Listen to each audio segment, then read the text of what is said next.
Okay, this is my second try. This is Martha Topmiller, and this is my mapping assignment once again. I'm hoping you can see this.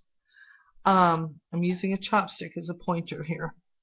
Okay, my mapping is about my girls. I adopted them at 1 and 2. My whole life since then, that was, let's see, 6 years ago, my whole life since they were 1 and 2, Annalise is 2, and Julie is 1, has been to give them everything they need, not what they want, but what they need to nurture them and create a whole being. So here are the girls. I got married at 50 and moved to Kentucky, and this is my husband, and he has um, become a father figure to the girls. And so this is my family.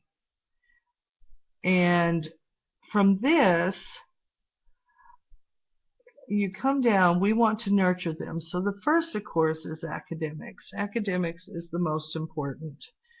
And they're in a very good school and they do well at academics. But to a two-way street is to also give them more than just academics. So over here we have the arts, which is very important. My husband's a musician and the girls are too. Julianne plays the cello and Annalise plays the violin. There's Annalise playing the violin. And here's one of their concerts. This is Graham playing in one of his bands. And there we are attending a music festival. Julie also takes dance, and we also, one of the things I thought was important is we are also very culturally diverse in what we eat. The girls love sushi, and sushi's pretty, so I put sushi up there. But that food is an art as well, so we want to expose them to as much art as possible. And that both their academics feed that, and that also comes back to feed their academics. Um, Another thing is their social responsibility and sustainable living. Um, we are eventually, in fact, my paper is going to be on, we are looking for farmland and we want to be completely self-sufficient and we want to be off the grid. And that's my cat in the background pawing at the door. And but Annalise, for her birthday this last year, decided we had a birthday party, but instead of presents, because she feels like she's got everything she needs, instead of presents, she asked for donations to the Humane Society. So here she is taking all those donations to the Humane Society. They also grew their own garden this year, so there they are. We also helped on a farm that taught three sisters farming, and this is what we're doing here. This is also the Trayvon Martin um, murder, where the girls put on hoodies, and we talked about what happened to Trayvon Martin, and they understood, and they felt really bad about it, so they wanted to wear hoodies, and there they are with their picture with their hoodies on. Another thing, and this also contributes to their education, it gives them a more rounded education, and their education contributes to this. They go to McNeil Elementary, and they are very culturally aware and culturally diverse. Okay, the other is nature. We are big believers in nature deficit disorder.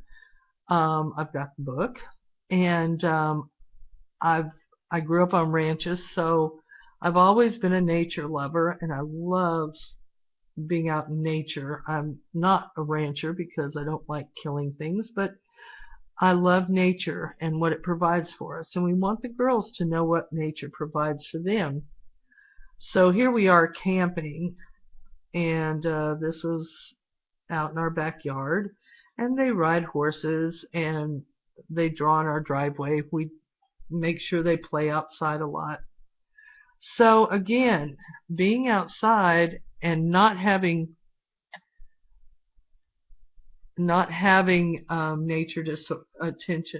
nature deficit disorder also provides them the opportunity to think more clearly and function better in school. Another thing, and this is our Colorado family. We have a large family. This is only part of them. I've adopted 2 other boys, and I have 3 children and grandchildren, and my mom and my sister, and that's all this. But even though we're not in constant contact with them, the girls know that they're cared for, and therefore this is a nurturing situation here. And then all of this, because we are older parents, we're in our mid-50s now, we figure that once the girls get all their education and they're able to go out and change the world like we always wanted to do, all this leads back to us, and we want to be old hippies, and we want to retire as old hippies. So here we are in our future picture, and that's all I have. Thank you.